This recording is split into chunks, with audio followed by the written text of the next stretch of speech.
സത്യം ചൊല്ലാണ് നല്ലത്. കുഞ്ഞിക്കുട്ടിയെ മമ്പാടിയെ നീ എങ്ങോട്ടാണ് പറയും?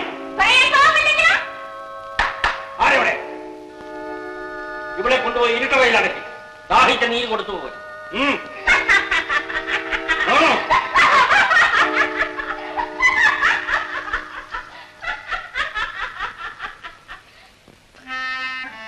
നാടറിയും മുമ്പ് നാദാപുരത്ത നാടുവാഴിയുമായി അടുക്കണത് നന്ന് നമുക്കൊരു കരുത്തായി. എന്തിന്? അത് വേണോ? ആ വേണേ മാധവിയുടെ നാക്കറക്കാം. അവൾ പിന്നെ മിണ്ടുകില്ല. എന്നാലും കുഞ്ഞിക്കുട്ടിയും അമ്പാടിയും ജീവിച്ചിരിപ്പുണ്ടേൽ അമ്പാടിയുടെ ഇളയതായി തറവാടിന് മറ്റൊരു അവകാശി ഉണ്ടായി എന്ന് ഓർമ്മ വേണം. ഇവിടെ എന്തെല്ലാമോ രഹസ്യങ്ങൾ നടക്കും. എങ്ങും പ്രേതങ്ങളുടെ നിഴലുകൾ നീങ്ങും. ഒരു പറ്റം പേടിത്തൊണ്ടന്മാർ ഒളിഞ്ഞും പതുങ്ങിയും നടക്കുന്നു. അച്ഛൻ എന്താണ് മന്ത്രവാദിയെ കണ്ട മാടിനെ പോലെ മിഴിക്കുന്നത്? എനിക്ക് പൊള്ളണം. കാറ്റും കുളിരുമുള്ള ഈ മകര പുലർച്ചെ എങ്കിൽ കാവിലും കാലുവരത്തും ഒന്ന് ഇറങ്ങി നടക്കരുത്. കാവ് നിനക്കെന്നെ കാവിലേക്ക് പറഞ്ഞേക്കണമല്ലോ. ഊനിന്മേൽ കുരു പോലെയാണ് എനിക്ക് നിന്റെ ഈ കൂസലില്ല. കുളിച്ചു തൊഴാൻ നീ കൂട്ടാക്കാറ്, കളരിയിൽ നീ പോകാറ്, എന്നേരവും ഈ കഠാരയും നീയും. ഏട്ടനെ കാത്തു സൂക്ഷിക്കാൻ കഴിയാത്ത ഈ കഠാര എനിക്ക് കയ്യിൽ കൊണ്ടു നടക്കാൻ കഴിയാൻ ഞാൻ നിന്നെ ഏൽപ്പിച്ചതാണ്. നീയോ അത് കയ്യിൽ നിന്ന് മാറ്റണേ. ഇതുമായിട്ട് എന്തിനാണ് മുമ്പ് നടത്തുന്നത്? ഈ കടാരി എന്നോട് പറയാറുണ്ട് ചോരയ്ക്കായി ദാഹിക്കണം. ആ ദാഹം തീർത്തു കൊടുക്കാൻ അവസരം കാത്തു കാത്ത് കഴിയാണ് ഞാൻ.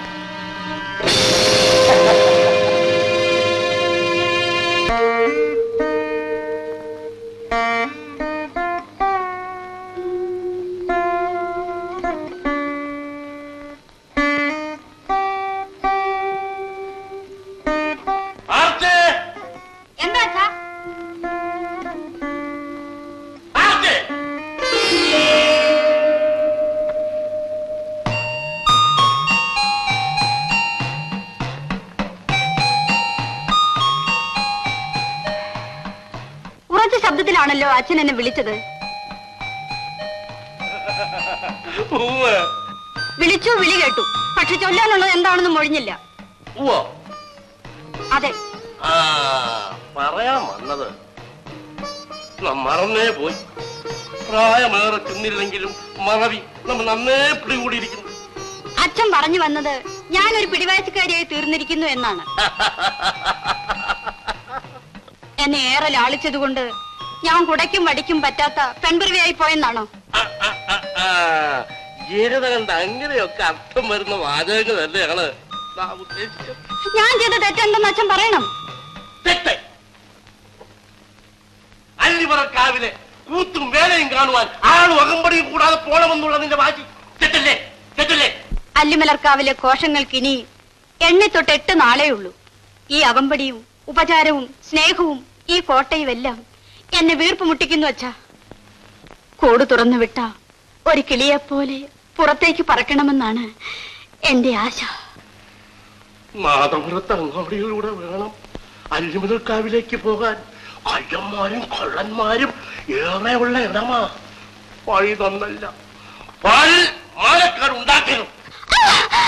അച്ഛാ, നാദാപുരത്തെ നാടുവാഴിയായ അച്ഛനത് ചൊല്ലുമ്പോൾ എനിക്ക് അത്ഭുതം തോന്നുന്നു. നാടുവാഴിയല്ല പറയണത്, ഒരച്ഛനാണ്. പ്രജകളോടല്ല, മകളോടാണ്. ഈ നാദാപുര ആത്തറയിൽ വെച്ചല്ലേ അച്ഛാ പെണ്ണായ ഉണ്ണിയാർച്ച പകിരി തിരിഞ്ഞ് നനമുണ്ട് വീശി 40ഓളം കയ്യന്മാരെ നിരം പറ്റിച്ചത്? ഈ കഥകളൊക്കെ അച്ഛനും അറിവുള്ളതല്ലേ? ആരോമൽ ചേകവരുടെ ആ അരുമപ്പെങ്ങളുടെ പേരെങ്കിലും പേറാൻ ഭാഗ്യമുണ്ടായി ഞാൻ. ഇങ്ങനെ ഒരു നാൾ പറയുമെന്ന് നാം നിലച്ചിരുന്നെങ്കിൽ എന്റെ പേര് മാറ്റുമായിരുന്നു അല്ലേ? ഇല്ല, വെറും ആർച്ചയ്ക്ക് പകരം ഉണ്ണിയാർച്ച എന്ന് നാം പേരിടുമായിരുന്നു. പിന്നെ ഇങ്ങനെ കിണ്ണാരം തിന്നുകൊണ്ട് നിന്നാ പനച്ചേരിയെ കാണാൻ പറ്റില്ല. പാവം ഇപ്പൊ കാത്തു നിൽപ്പുണ്ടാവും. നിന്റെ വളർത്തുമേമ ആലോചിച്ച് നാം നിന്നെ വിവരം ധരിപ്പിക്കും. ഇത്തരം കാര്യങ്ങൾ ആലോചിക്കുവാൻ വളരെയേറെ സമയം വേണം.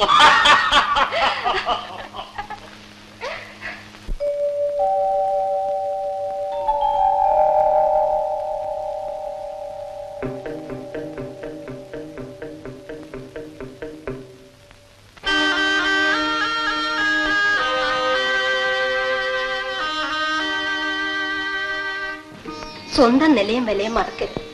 നാടിന്റെ നേട്ടവും തറവാടിന്റെ മാനവും കളയരുത്. ഉപദേശം പോലെ ഉദാരമായി കൊടുക്കാവുന്ന മറ്റൊന്നുമില്ല. എങ്കിൽ എന്തിനാണ് ഭാവം എന്നോടുകൂടി പറയരുതോ? എനിക്കറിയില്ല. നോക്കി, 18 ആണ്ടോളവുമായി ഞാനിവിടെ പാദമൂന്നിയിട്ട് പലതും കണ്ടു, പലതും അറിഞ്ഞു. പറയുന്നത് ഓർക്കണം. പനച്ചേരി യജമാനനും കുട്ടോത്ത് നമ്പിയും കൂട്ടരും കൂടി കഴിയുന്ന ഈ കോട്ടയിൽ കൊച്ചുതമ്പരാട്ടിയായിട്ട് കൂടുതൽ കുഴപ്പങ്ങൾ ഉണ്ടാകരുത്. നാടുവാഴി തമ്പുരാന്റെ ശുദ്ധഗതി ഇവിടെ ശാപമായി തീർന്നിരിക്കുകയാണ്. അച്ഛനെ അന്ധമായി അനുസരിക്കണമെന്നല്ല, അല്പമായെങ്കിലും അറിയണമെന്ന് ഈ പഴയ മനസ്സപേക്ഷിക്കുകയാണ്. ആണും പെണ്ണുമായി അവശേഷിക്കുന്ന കൊച്ചുതമ്പുരാട്ടി കോട്ടയുടെ കാര്യത്തിലാണ് കൂടുതൽ കരുതലെടുക്കേണ്ടത്. ഏറെ നല്ലവനാണ്. നമ്പി കേട്ടില്ലേ? കേട്ടു. ഈ ലക്ഷ്മി ആർച്ചയെ ഉപദേശിച്ച് നന്നാക്കി കളയുമോന്ന് എനിക്കൊരു ഭയം. പനച്ചേരി കുറുപ്പജമാനൻ നാടുവാഴി തമ്പുരാന്റെ കാര്യക്കാരനായി ഇരിപ്പോളം ഈ കുട്ടോത്ത് നമ്പി തമ്പുരാനൊപ്പം കൂട്ടുന്ന പടനായന്മാരുടെ തലവനായി കഴിവോളം അമ്മാതിരി ഒരു ഭയമേ വേണ്ട. ഇവളെ കായൽക്കരയിൽ കണ്ടന്നു തൊട്ടേ എന്റെ കരളിലൊരു ഒരു കിടുകിടുപ്പാണ് നമ്പി. ലക്ഷ്മി അപകടം പിടിച്ചവൾ തന്നെ, സംശയേ വേണ്ട. നമ്മുടെ പരിപാടികൾക്കൊക്കെ ഇവൾ തടസ്സാവും, സംശയേ വേണ്ട. നാടുവാഴി തമ്പുരാന് ഇവളെ നന്നായി പിടിച്ചിരിക്കണം. ആ പിടിക്ക് വിവേകമുണർത്താൻ ഇവൾക്ക് കഴിയും. മന്ത്രവും തന്ത്രവും പഠിച്ചോളാണ്, സംശയേ വേണ്ട. തമ്പുരാന് ഇവളുമായി അവിഹിത വേഴ്ചയൊന്നുമില്ല. ഇല്ല. നമ്പിക്ക് എങ്ങനെ അറിയും? പനച്ചേരി യജമാനൻ ഇപ്പൊ പറഞ്ഞു. ഏതിനും ഇവിടെ നോട്ടം ഇട്ടോളി, ഇവിടെ നകറ്റം. ഞാൻ ഒപ്പമുണ്ട്.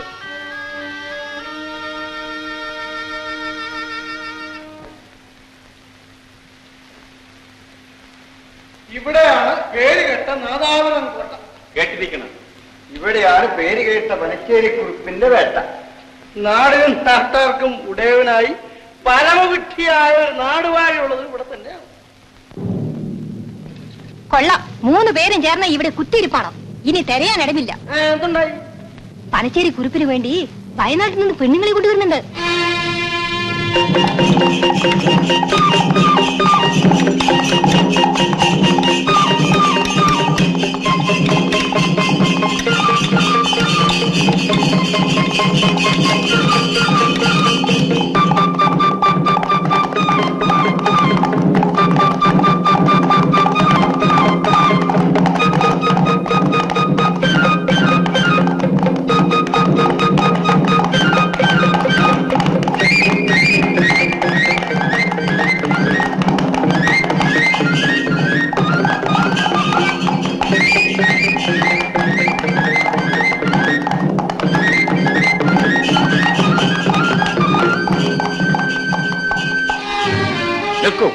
നീ ആരടാ? ഞാൻ ആരുമാകട്ടെ, ഈ പാവപ്പെട്ട ആദിവാസി പെണ്ണുങ്ങൾ എങ്ങോട്ട് കൊണ്ടുപോകുന്നു? അവരെന്ത് കുറ്റം ചെയ്തു? മാറും. എന്റെ പനച്ചേരി യജമാനി അറിഞ്ഞാൽ എന്ത് ചെയ്യുമെന്നറിയാം. ഞാൻ കുട്ടോത്ത് നമ്പിയാണ്. ഓ, കുട്ടോത്ത് നമ്പി. കറുപ്പാ കണ്ണു, ഇദ്ദേഹം കുട്ടോത്ത് നമ്പിയാണ്.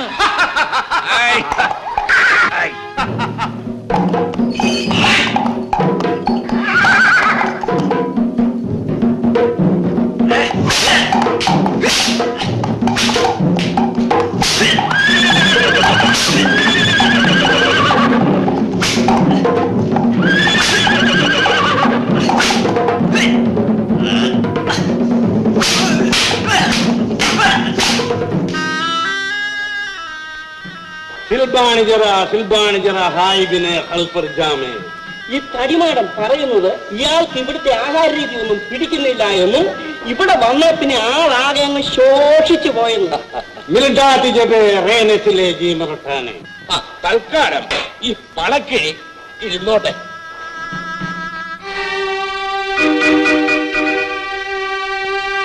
അനിച്ചോ? ഇല്ല, ഞങ്ങളുണ്ട്. എന്തോ മാനമായി നയിച്ചു ഞാൻ അറിയില്ലെങ്കിൽ വഴികളെ കണ്ടിക്കുന്നുള്ളൂ. ഇന്നോളാവേ, ഇന്നാലിപ്പണി കൂട്ടി വെക്കണ്ട, കൂട്ടി വെക്കണ്ട.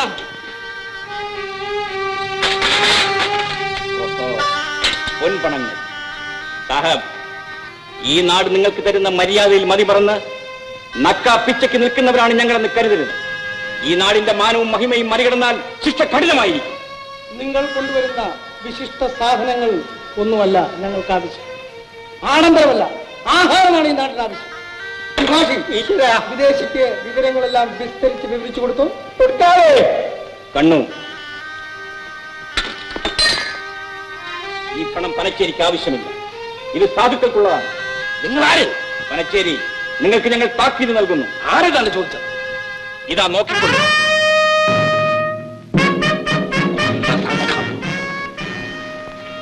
ഓരോരുത്തരായിട്ട് തിരക്കും ഓരോരുത്തരായിട്ട്.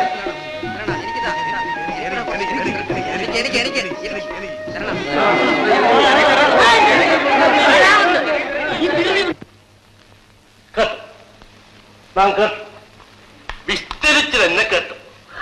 നമുക്ക് മാറാവി പറയാറില്ല. പനച്ചേരി പറഞ്ഞതിന്റെ ചുരുക്കം ഇതാ പിടിച്ചോളി. വയനാടൻ വെളുത്തേടെ കൊള്ള സംഘത്തിന്റെ കൊള്ളതായ്മകൾ കൊണ്ട് നാട്ടിൽ പൊറുതിമുട്ടി. സംഘത്തിൽ ഞാൻ പറയട്ടെ, നാട്ടിൽ അങ്ങോളം ഇങ്ങോളം നിലവിളിയാണ്. നമ്മുടെ ജീവൻ പോയാലും വേണ്ടില്ല, അവരെ ജീവനോട് വെച്ചേക്കരുത്.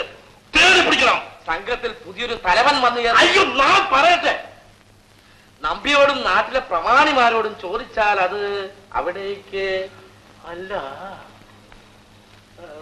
ഇപ്പൊ എന്താ പറഞ്ഞു വന്നത്? നാട്ടിൽ ക്ഷാമം വർദ്ധിച്ചിരിക്കുന്നുവെന്ന് നാട്ടുകൂട്ടത്തിൽ നിന്നും നാം അറിഞ്ഞിരിക്കുന്നു. ഈ കൊള്ളക്കാർ പാടങ്ങൾ കയ്യേറി കൊയ്യണു, പെണ്ണുങ്ങളെ പിടിച്ചോണ്ട് പോണു, പണവും പൊതുമുതലും കൊള്ള ചെയ്യണു. അപ്പോൾ സാധുക്കൾക്ക് ഭക്ഷണം കിട്ടാതെ ആകുന്നു. വലിയ വലിയ ജന്മികൾ ധാന്യങ്ങൾ ഒതുക്കുന്നു. ഇവിടുന്ന് കാര്യമായി ഒന്ന് ചിന്തിച്ച് കൊള്ളക്കാരെ കണ്ടുപിടിച്ച് ശിക്ഷിക്കാനുള്ള ഏർപ്പാടുകൾ ചെയ്യണം. നാട്ടുകൂട്ടം ഇവിടുത്തെ അലസതയെപ്പറ്റി കുറ്റപ്പെടുത്തുന്നത് കേൾക്കുമ്പോൾ പനച്ചേരിക്ക് കേട്ടു നിൽക്കാനാവില്ല. അതുകൊണ്ട് ഉള്ളവരിൽ നിന്നും ന്യായമായ വില കൊടുത്ത് അരിയും മറ്റു ധാന്യങ്ങളും വാങ്ങി നാം സംഭരിക്കണം. അടിയന്തരമായി ചെയ്യേണ്ടതും നാം പറഞ്ഞു വന്നതും കൊള്ളസംഘത്തെ ധാന്യങ്ങൾ വേണ്ടവർക്ക് വേണ്ടതുപോലെ നാം വിതരണം ചെയ്യും. കൊള്ളക്കാർ നെല്ലറകൾ കുത്തി തുറന്നെന്ന് വരും. അങ്ങനെയും വരാമല്ലോ, കുത്തിയും തുറക്കാം. അതാണ് പറഞ്ഞത്. അതിനാണല്ലോ പനച്ചേരിയും കുട്ടോത്ത് തമ്പിയും കാവൽക്കാരും. ഉറങ്ങാൻ ഇരുന്ന് ആളുകൾക്ക് കാവൽ നിന്നോളി. നമുക്ക് സന്തോഷമാണ്.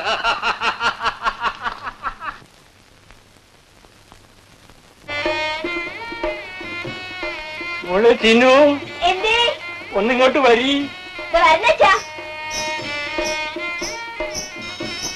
മോളിങ്ങോട്ടിരിക്കും. നമ്മളൊന്ന് കൺകുളിരെ കാണിട്ട്. ഇപ്പൊ നമ്മുടെ ചിന്നു ആദിരാജാവിന്റെ ഓമന മകൾ കുഞ്ഞിക്കന്നെ പോലുണ്ട്. ഏതോ പുള്ളോത്തിന്റെ പക്കൽ നിന്ന് നാളെ തവിട് കൊടുത്തന്നെ വാങ്ങിയതാണെന്ന് നാട്ടുകാരൊക്കെ കളിയാക്കണം. ആറ്റുവെള്ളത്തിൽ ഒഴുകി വന്നാണെന്നും പറയണം. ആരെന്തും പറഞ്ഞോട്ടെ മോളെ, മാരിയമ്മ തന്നതാ ഞങ്ങൾക്ക്. എന്റെ ചിന്നുമോള് ഭാഗ്യമുള്ളവളാ. അതുകൊണ്ടല്ലേ അലക്കാനായി എത്തിയ പെണ്ണിനെ നാദാപുരം കോട്ടയിലെ പൊന്നു തമ്പുരാട്ടി ഇഷ്ടപ്പെണ്ണായി എടുത്തത്. നേരം നന്നാവുമ്പോ എല്ലാം നടക്കും മോളെ. എന്നും അന്തി കറക്കും മുമ്പ് കുടിയിലെത്തണേ. നീ വരുന്നത് വരെ ഞങ്ങൾ ഈ പട്ടു നോക്കിയിരിക്കും. പെണ്ണ് പോട്ടെ, ദൂരം ഒത്തിരി ഉണ്ട്. കൊള്ളക്കാരും തെമ്മാടികളും ഉള്ള നാടാണ്. സൂക്ഷിക്കണേ മോളെ. പോയിട്ട് വരും.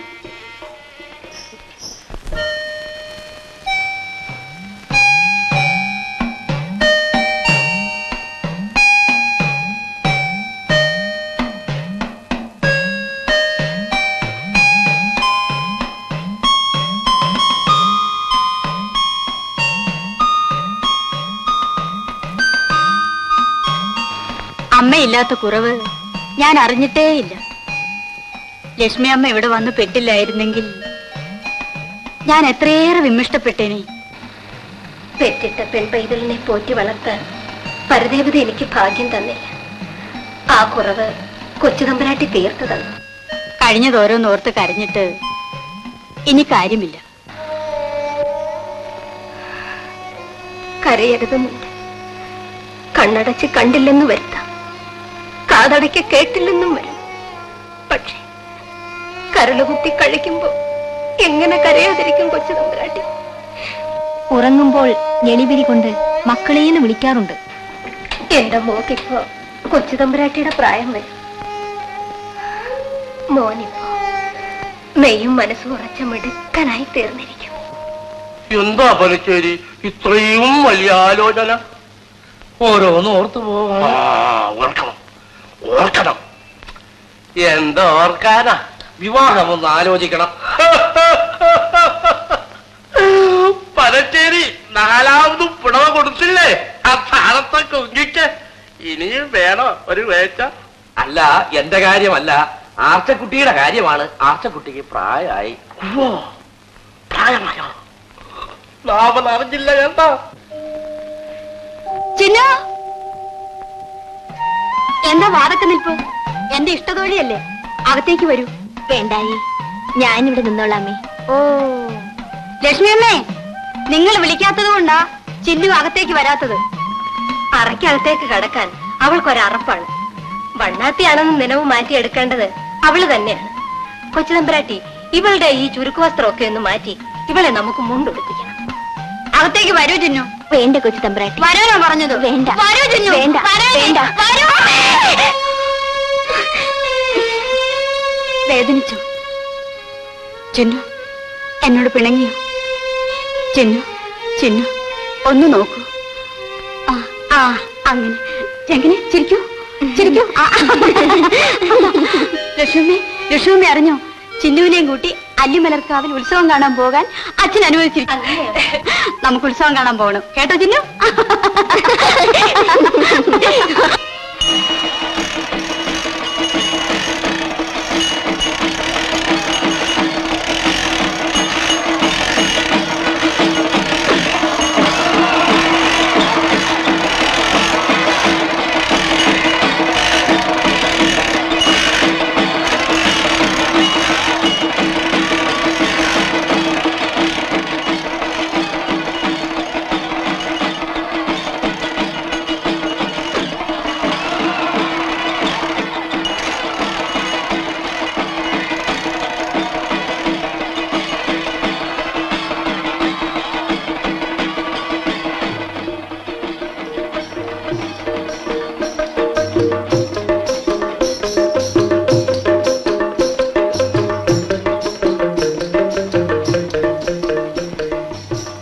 താനെന്താ നോക്കി അമ്പരം നിൽക്കുന്നത്? സ്ത്രീകളെ കുതിരകളോട് ഊമിക്കും. കണ്ടില്ലേ ആ സ്ത്രീയുടെ സൗന്ദര്യം? ആ തലമുടി കുതിരവാല് പോലെ. തിരിഞ്ഞു നിന്നാൽ അവളുടെ മുഖം കുതിരമുഖമായാലോ? അതൊരിക്കലും ആയിരിക്കും. ഏതാ ഈ പെണ്ണ്? നമ്മുടെ കൊട്ടാരം കുതിരവൈദ്യന്റെ മകൾ മാളു. ഓഹോ, കൊട്ടാരം കുതിരവൈദ്യന്റെ മകളായതുകൊണ്ടായിരിക്കും പെണ്ണ് കുതിരയെ പോലെ ഇരിക്കുന്നത്. ചുമ്മാ തമാശ പറയായിരിക്കും അമ്പാടി. എനിക്ക് അവളെ ഒന്ന് കാണണല്ലോ. എന്താ ഒരു മാർഗം? നേരെ അവളുടെ വീട്ടിൽ ചെല്ലണം. അയ്യോ, അവളുടെ അച്ഛനും സഹോദരനും പ്രസിദ്ധ കുതിരവൈദ്യന്മാരും മന്ത്രവാദികളുമാണ്. നിക്ക് അവിടെ ചെന്നാൽ അവരെന്തിനു വന്നു എന്ന് ചോദിച്ചാൽ താൻ എന്ത് പറയും? എന്തിനു? ആ വഴി ഞാൻ പറഞ്ഞുതരാം. ഈ കുതിരയുടെ വേഗത കൂടാനുള്ള ഒരു സിദ്ധൌഷധമുണ്ട്. അത് എനിക്ക് വേണ്ടി താൻ അവരുടെ പക്കൽ നിന്നും പോയി വാങ്ങിച്ചുണ്ട്.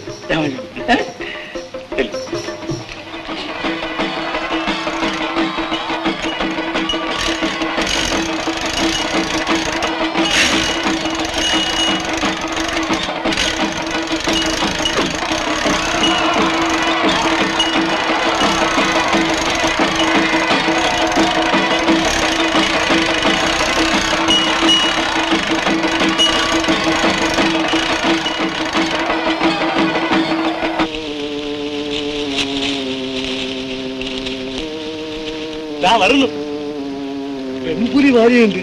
നമ്മുടെ മൂപ്പർ നന്നായിട്ട് പിടിക്കും.